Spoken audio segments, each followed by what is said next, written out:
एक संत थे, वे भगवान राम को मानते थे। कहते हैं यदि भगवान से निकट आना है तो उनसे कोई रिश्ता जोड़ लो। जहाँ जीवन में कमी है वहीं ठाकुर जी को बैठा दो, वे जरूर उस संबंध को निभाएंगे। इसी तरह संत भी भगवान राम को अपना शिष्य मानते थे और शिष्य पुत्र के समान होता है, इसलिए माता सीता को पुत्रवधू के रूप में देखते थे। उनका नियम था रोज मंदिर जाते और अपनी पहली माला भगवान को पहनाते थे। उनकी यह बात मंदिर के लोगों को अच्छी नहीं लगती थी। उन्होंने पुजारी से कहा, ए बाबा रोज मंदिर आते हैं और भगवान को अपनी उतारी हुई माला पहनाते हैं। उन्होंने पुजारी जी से कहा कि वे बाबा से इस बात का विरोध करें। अगले दिन बाबा मंदिर आए और पुजारी जी को माला उतार कर दे दी, तो पुजारी जी ने माला भगवान को पहनाने से इनकार कर दिया।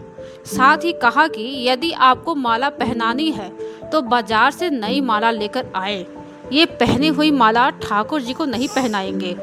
वे बाजार गए और नई माला लेकर आए। आज संत मन में बड़े उदास थे।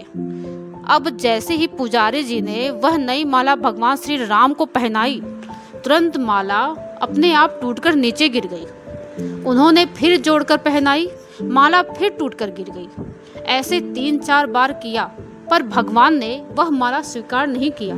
तब पुजारी जी समझ गए कि उनसे बड़ा अपराध हो गया है और पुजारी जी ने बाबा से क्षमा मांगी। संत सीता जी को बहू मानते थे, इसलिए जब भी मंदिर जाते पुजारी जी सीता जी के विग्रह के आगे पर्दा कर देते थे।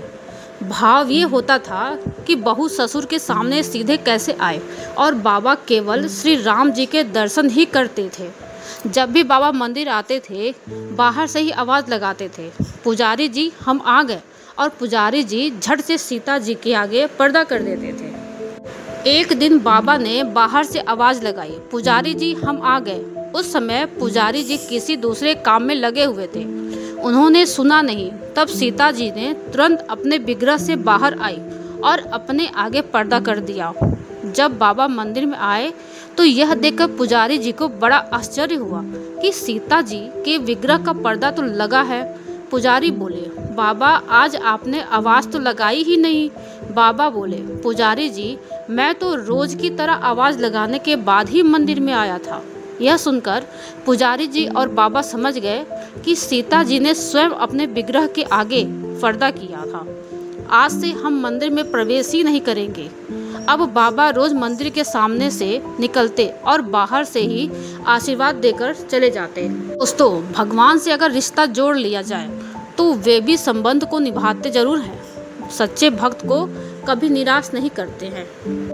तो अगर आपको ये वीडियो अच्छी लगी हो, स्टोरी अच्छी लगी हो, तो हमारे वीडियो को लाइक करिएगा, सब्सक्राइब करिएगा।